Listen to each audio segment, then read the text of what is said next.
예, 수감이라는 말을 사전에서 찾아보면 범죄를 저지른 사람들을 구치소나 교도소에 가둔다는 것을 의미합니다.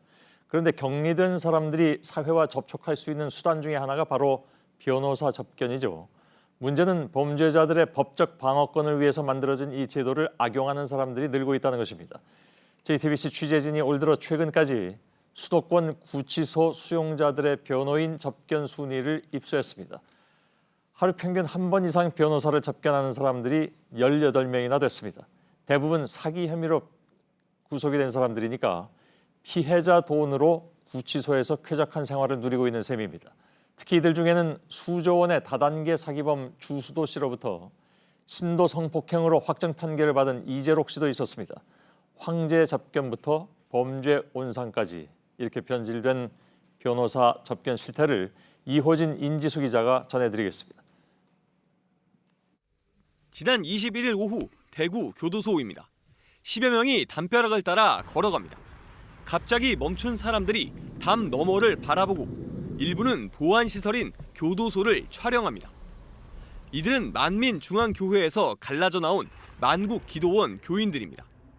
만민중앙교회 지도자 이재록 씨가 수감돼 있는 교도소를 찾아온 겁니다. 교인들이 모여서 사진을 찍던 교도소 담벼락입니다. 저희가 보안상의 이유 때문에 너머를 촬영을 할 수는 없는데요. 교인들이 촬영한 사진을 보면 안쪽 담벼락에 있는 이 얼룩이 이재록 씨의 모습과 닮았다고 보고 있습니다. 이렇게 다 모이셔가지고 이야기할 수 있는데 거기는 무슨 의미가 있는 건가요? 교인들은 교도소를 한 바퀴 돈 뒤 다시 버스를 타고 서울로 올라갔습니다. 이 씨는 수년간 여신도 9명을 상습 성폭행한 죄로 지난 8월 대법원에서 징역 16년형이 확정됐습니다. 하지만 수감 중에도 만민중앙교회 운영에 관여하고 있다는 의혹을 받고 있습니다. 지난 12일 이 씨가 보낸 편지를 보면 최근 교회에 복귀한 자신의 딸에게 힘을 쏟아달라고 돼 있습니다. 교회 측은 이 씨가 복귀 등에 영향을 끼친 것이 아니라 교회를 잘 운영해달라는 취지로 당부한 것뿐이라고 밝혔습니다. 단장님이시니까 교회가 더 하나 돼서 이렇게 잘 이렇게 신앙생활 해라는 어떤 긍정적인 어떤 의견이시잖아요. 그런데 이 씨의 옥중 경영 통로로 의심받는 것 중 하나가 변호사 접견입니다. 어제 내가 목사님한테 이렇게 하시는 말씀에 절대 분열하지 말아요. 내가 갈 때까지 절대 분열하지 말고 기다리고 있어요. 이재록 씨가 대구 교도소로 오기 전 있었던 곳은 이곳 서울 동부구치소입니다.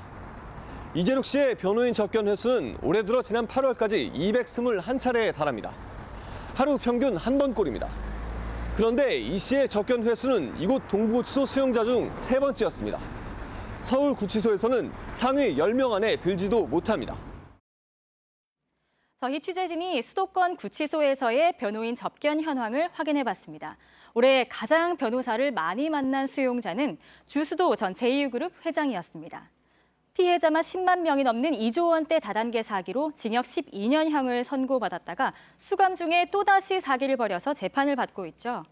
주 씨는 지난 1월부터 지난주까지 11개월 동안 총 735회, 접견 가능일 기준으로 보면 하루 3번꼴로 변호사를 만났습니다.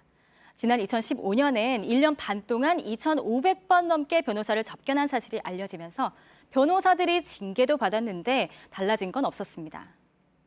올해 1월부터 8월 사이 수도권 구치소 5곳에서 변호인 접견을 가장 많이 한 사람들은 주 씨와 같은 사기 혐의 수용자들이었습니다. 서울구치소만 보면 상위 10명 중에 9명이 사기 혐의 수용자였습니다. 구치소에서 변호인 접견은 휴일을 빼면 매일 가능하고 일반 접견과 달리 시간 제한도 없습니다. 10분을 접견하더라도 앞뒤로 한두 시간씩 대기실에 머물러서 한나절은 수용실 밖에서 보낼 수 있습니다. 갇혀 있으면 갑갑하잖아요. 접견실에는 냉방시설이 돼 있어요. 상담이나 이렇게 민원 같은 거라고 해야 되나? 말동무만하고 시간 잡달라고 잔심부름하다가. 선량한 시민들의 재산을 가로채 구치소에 간 사기범들이 정작 형기의 대부분을 접견실에서 채우고 있는 셈입니다. 더 큰 문제는 이 수용자들의 변호사 접견이 추가 범죄의 통로로도 악용되고 있다는 점입니다. 주수도 전 제2그룹 회장이 2조 원대 다단계 사기 사건으로 징역 12년형을 확정받은 건 2007년. 그런데 수감 중이던 2013년 주 씨는 또 다른 다단계 회사를 통해 1,100억 원대 사기를 저질렀습니다. 당시 구치소에 있던 주 씨와 회사를 연결해 준 건 변호사 김모 씨였습니다. 김 씨는 하루 2번씩 변호사 접견실에서 주 씨를 만나 회사 서류를 전달했고 비자금 만드는 작업도 도왔습니다. 이때 빼돌린 돈 일부도 변호인 비용으로 쓰였습니다. 특히 주 씨는 변호사 접견이 제한 없는 구치소에 계속 머무르기 위해 지인에게 자신을 허위 고소하게 한 혐의도 받고 있습니다. 그 양반 끊임없이 또 사건을 만들어요. 모든 사건이 형성이 되면은 이감이 돼가지고 지방으로 이렇게 가야 되는데 그걸 방지하기 위해서 변호사 접견실이 범죄의 온상이 되기도 합니다. 1조 원대 다단계 사기로 2017년 징역 15년형을 확정받은 김성훈 전 IDS 홀딩스 회장. 같은 해 김 씨는 구치소에서 변호사 접견을 대기하다 또 다른 사기 혐의자 한재혁 씨를 만났습니다. 당시 한 씨는 김 씨에게 홍콩 법인에 숨겨둔 돈을 주면 피해자들로부터 합의서를 받아주겠다고 제안했고 김 씨가 이를 받아들였습니다. 하지만 출소한 한 씨는 IDS 홀딩스 범죄 수익 27억 원을 받은 뒤 피해자들에게도 관련 수수료 명목으로 8억 원대 돈을 뜯어냈습니다. 결국 합의는 이루어지지 않았습니다. 한 씨는 지난해 피해자들의 제보로 경찰에 다시 붙잡혀 징역 6년형을 선고받았습니다. 돈만 없으면 너를 내가 난도질해서 죽이고 싶다. 분노가 느낀 게 뭐냐면 처음부터 계획적으로 사기친 거잖아요. 올해 다시 서울구치소에 수감된 한 씨는 최근 불법 담배 반입 혐의로도 수사를 받고 있습니다.